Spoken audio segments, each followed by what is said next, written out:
During the medieval period, occupations went far beyond farming fields or wielding weapons.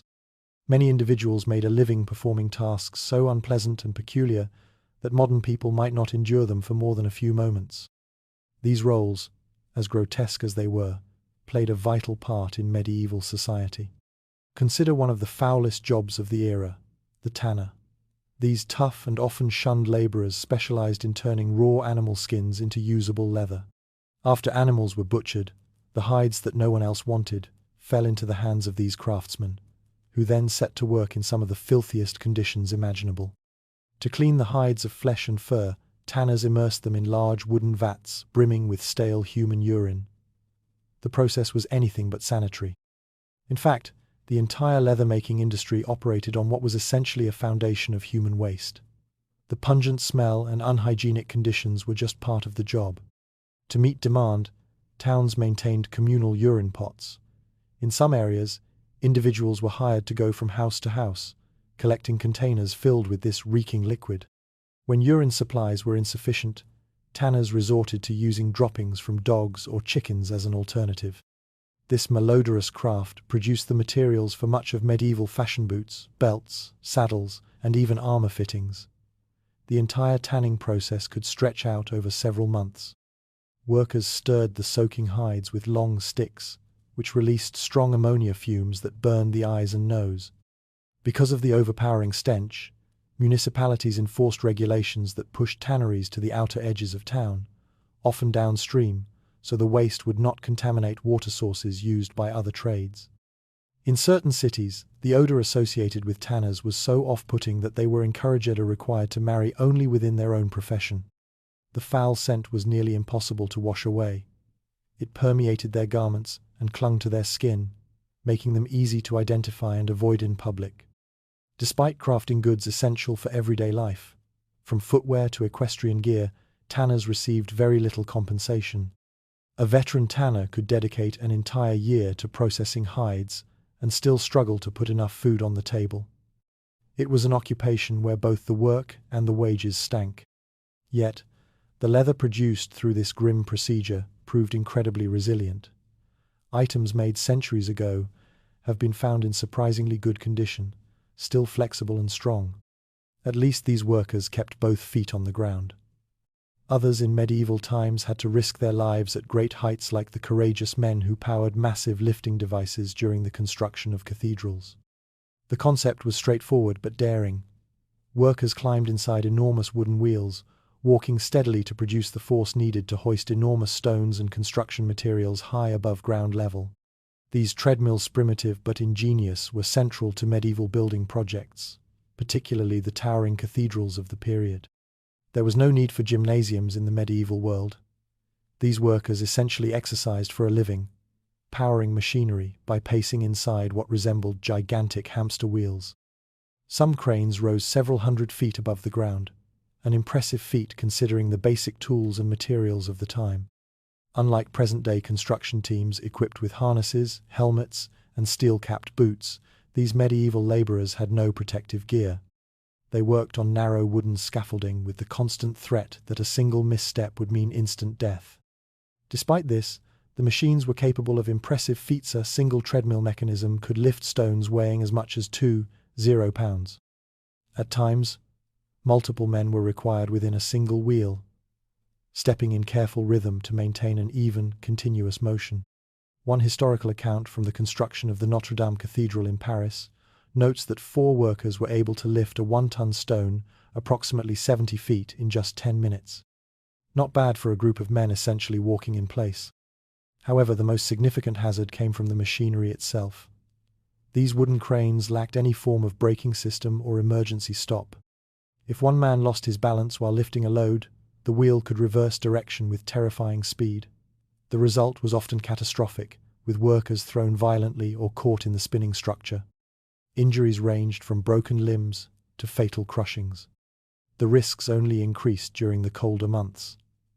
Snow and ice turned the platforms dangerously slick, and frozen hands made it harder to hold on or move with precision.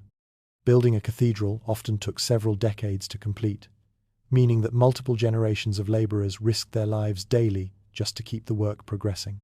Despite the vital role they played in bringing Europe's grand churches into existence, treadmill crane operators earned very little and received even less recognition. While master architects and skilled stonemasons were celebrated for their designs, the men who physically raised each stone were largely forgotten. Their contributions made at deadly heights, and often under terrible conditions, lifted entire cities skyward, brick by brick. When it came to medieval executioners, the line between professional and personal life was disturbingly thin. These figures tasked with delivering society's most final punishments often lived lives filled with isolation and revulsion. Their homes, frequently located on the outskirts of town, served as both workplace and residence, a constant reminder of their grim duties. Mealtimes in such households were likely as macabre as their daily work. Because of their deeply stigmatized role, executioners were frequently assigned additional unpleasant responsibilities that no one else wanted.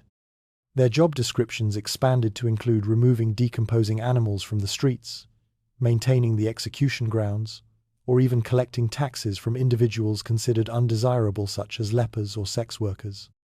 In some locations, they were even called upon to assist with cesspit cleaning when the workload for gong farmers became overwhelming. Yet, despite being feared and shunned, executioners held an odd position in the community. They were occasionally approached as folk healers. It was widely believed that the touch of an executioner possessed mystical curative powers. Some even sold lengths of hanging rope, marketing them as charms or medicinal items. Incredibly, townspeople would seek blessings or treatments from the same hand that had recently delivered death. From this grim business, we move to a profession that, though equally unpleasant, was considered life-saving in its own time. Long before modern medicine, one of the most common remedies for illness involved the removal of bad blood. This belief gave rise to the leech collectora, vital but appalling job. These individuals supplied physicians with leeches, the slippery, blood-hungry worms used in medieval bloodletting practices. The task seemed straightforward: locate and gather leeches from natural habitats. In reality, it required the collector to act as live bait. Wading barefoot through murky ponds and bogs, leech collectors would wait patiently for the creatures to latch onto their exposed legs. The more that attached themselves, the better the catch. Once a sufficient number had fed, collectors would carefully peel them off and store them in jars filled with water. Unlike today's blood donors who receive snacks and applause, these workers earned only modest wages and endured lasting physical harm. The constant blood loss resulted in fatigue, anemia, and even fainting. The bites often festered into painful, open sores that were slow to heal. Infections were common, and the scars often permanent. Socially, leech collectors fared little better than executioners. Their line of work made them less than desirable companions, and their standard introduction, "I let parasites drink my blood for money," did little to inspire romance. Yet the demand for leeches was staggering. By the early 19th century, France alone imported over 40 million leeches annually. The profession, though filthy and dangerous, was briefly quite profitable before the natural supply nearly collapsed under the weight of demand. The appetite for leeches in medieval and early modern Europe became so insatiable that in some regions, natural populations were nearly exterminated. As these wriggling creatures grew harder to find, their market value soared. For a short time, being a leech collector was surprisingly profitable, though the work remained as grim as ever. It was a brief economic boom, not unlike a startup frenzy, except in this case, the main product literally sucked. Still, unpleasant as their work was, leech collectors dealt with the living. Others in the medieval workforce had to confront a far darker task: handling the dead by the thousands. When the Black Death struck Europe in the mid-1300s, it triggered one of the most horrifying episodes in human history. Entire communities were decimated in weeks. Someone had to handle the sheer volume of the deadened that burden fell to the plague bearers. These men became the last point of contact for countless victims of the bubonic plague. Death carts creaked along cobbled streets at all hours, accompanied by chilling cries to "bring out your dead."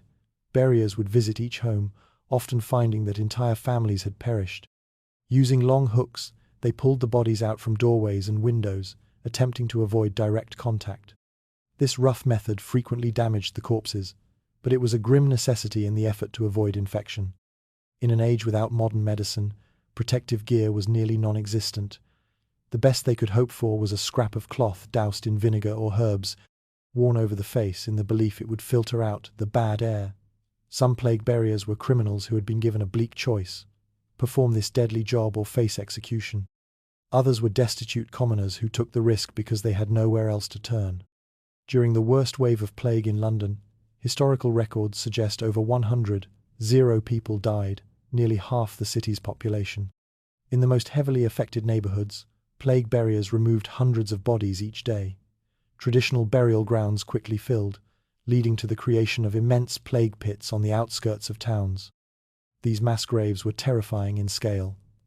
Some were dug over 12 meters deep and packed with layer upon layer of corpses, sprinkled with lime to mask the stench.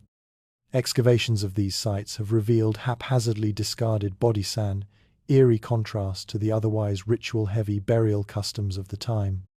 Anyone feeling overwhelmed by their modern job can take some small comfort. At least they are not wading through mountains of decomposing corpses. In the beginning, buriers tried to offer some semblance of dignity, saying brief prayers over the dead. But as death became an unrelenting tide, those rituals faded. Eventually, bodies were dropped into pits with no ceremony, as workers rushed to keep up with the ever-growing demand. To dull the trauma and the stench, many plague buriers were supplied with alcohol by the authorities. Reports from the time describe drunken burial squads, sometimes collapsing in the streets or fighting over valuables found on corpses. This was not a matter of drinking in celebration, but rather in desperation to forget, to endure. The mental toll was severe. Constant exposure to death bred numbness, and many developed a form of gallows humor that shocked their neighbors. Few survived long in the role. Those who did often bore permanent marks, physical and social. In some communities, plague buriers were branded or tattooed, labeled for life even after the plague had retreated. While these men toiled among the dead, others endured some of the foulest tasks among the living. Take, for example, the medieval laundries, where cleaning fabric meant wading knee-deep in waste. In medieval times, if you brought the wool, the fullers brought the foulness. These essential textile workers were responsible for transforming freshly woven wool into fabric that could actually be worn, a task achieved through methods that would drive any modern cleaner straight out the door. When wool came off the loom, it was greasy, loosely woven, and completely unsuitable for garments. It had to be treated through a process called fulling, which thickened and cleansed the fabric, improving its strength and texture. But the way medieval fullers accomplished this transformation was both laborious and revolting. The key ingredients? Human urine, clay, and relentless physical effort. Fresh urine was not sufficient. Fullers required urine that had aged, breaking down into strong ammonia, ideal for dissolving the natural lanolin and grime embedded in raw wool. In many towns, fullers set up clay pots on street corners, encouraging passers-by to relieve themselves, especially after an evening at the local tavern. This peculiar form of public contribution became part of everyday life. In some regions, fullers went door to door or accepted jars left outside homes. Certain households were even paid for their particularly pungent batches, giving a whole new meaning to the idea of valuable waste. Once enough liquid had been collected, fullers poured it into large wooden tubs along with the woolen fabric. The next stage involved workers climbing into these vats barefoot and trampling the cloth underfoot, often for hours at a time. This was no symbolic gesture. The motion matted the fibers, while the ammonia broke down the greasy oils, producing a tougher and more compact material. Life as a fuller was anything but pleasant. Spending entire days ankle-deep in stale urine left workers with chronic eye and lung irritation from the fumes. Constant exposure to the caustic solution led to skin infections and painful sores on their feet. Their distinctive gait, part hobble, part limp, became a telltale sign of the profession, as did the unmistakable odor that followed them wherever they went. In larger textile hubs, technological advances eventually introduced water-powered fulling mills, where wooden hammers replaced human feet. These developments brought some relief to the trade, though manual fulling remained widespread well into the later Middle Ages. In Florence, Italy, by the early 1300s, over 200 fulling workshops employed thousands of laborers. their vats steamed with urine as cloth was pounded and prepared for use across Europe. Once the cloth had been sufficiently treated, it was rinsed clean and hung on large wooden frames known as tenters. The fabric was pulled tight using sharp hooks, ensuring an even, flat finish as it dried. This process is where the expression "on tenterhooks" originated, capturing the tension, quite literally, of stretched fabric awaiting completion. The fullers' contribution to medieval industry was so central that their title became a surname that endures today.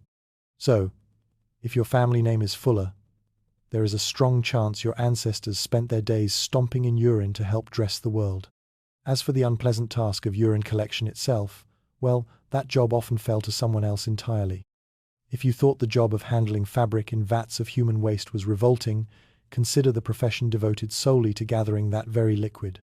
Enter the urine collector, a medieval tradesperson whose job involved hauling around one of the most unpleasant containers in history. These individuals roamed the streets, collecting human waste from private homes and public receptacles, making their rounds with pails sloshing with stale urine. Medieval society was not known for euphemisms. These workers were often referred to bluntly, and somewhat mockingly, as piss collectors. It was a job title that inspired awkward laughter in children and disgust in adults. Navigating cramped, filth-covered alleys, these collectors had to carefully balance heavy buckets through treacherous medieval streets. A single misstep on a slick cobblestone could result in a catastrophic spill, not just ruining their clothes, but also their chances of polite company for the foreseeable future. Their deliveries went to tanners, fullers, and dyers industries that relied on urine's ammonia-rich content to break down animal skins, cleanse wool, and set colors. In a strange way, they were early recyclers, handling a resource few acknowledged yet many industries relied upon. Despite the nature of their work, collectors could earn respectable wages, particularly in bustling textile towns where demand was high. Historical records even suggest they earned more than typical laborers. But the financial compensation came at a price. Social rejection. These workers were avoided in public, and many lived in isolated quarters. They were essential, but barely tolerated. And while urine collectors managed a job centered on human waste, others faced dangers of a different kind, creatures with teeth, claws, and plague-ridden fleas. These were the rat catchers. With medieval cities plagued by poor hygiene, open refuse, and exposed food storage, rats flourished.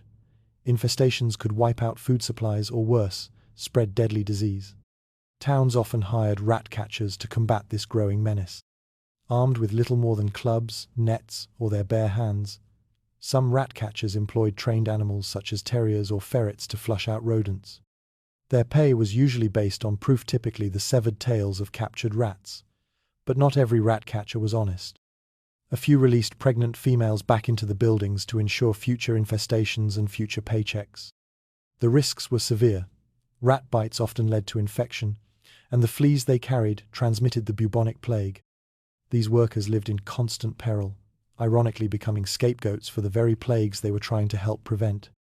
Because of their contact with contaminated areas, townspeople sometimes accused them of being plague carriers themselves. Yet even that job might pale in comparison to what passed for dentistry in the Middle Ages. Toothaches did not send medieval patients to trained professionals. Instead, they sought out tooth drawers people with no formal education, just a strong grip and crude tools. Usually equipped with little more than a set of iron pliers and perhaps a knife, these practitioners learned by observation and necessity. Their clinics were market stalls, not medical offices, and the procedures were both simple and brutal. Find the tooth, grip tightly, and pull with force. No anesthesia, no sterilization, and no guarantee the tooth would come out cleanly or at all. Some tried to ease the pain with alcohol, but many patients were left to scream through the agony. Infections were common. Broken jaws, torn gums, and life-threatening abscesses were everyday outcomes. The lucky ones left missing only the tooth they came for. To distract from the ordeal and draw crowds, some tooth drawers became part-time performer, singing, cracking jokes, or putting on spectacles while ripping teeth from wailing customers. It was gruesome public entertainment, a cross between a street act and an impromptu surgery. From collecting human waste to yanking teeth in a town square. The foul and dangerous occupations of medieval Europe remind us just how far labor conditions have come. No matter how tough modern jobs may seem, at least most do not involve blood, rot, vermin, or urine-soaked feet.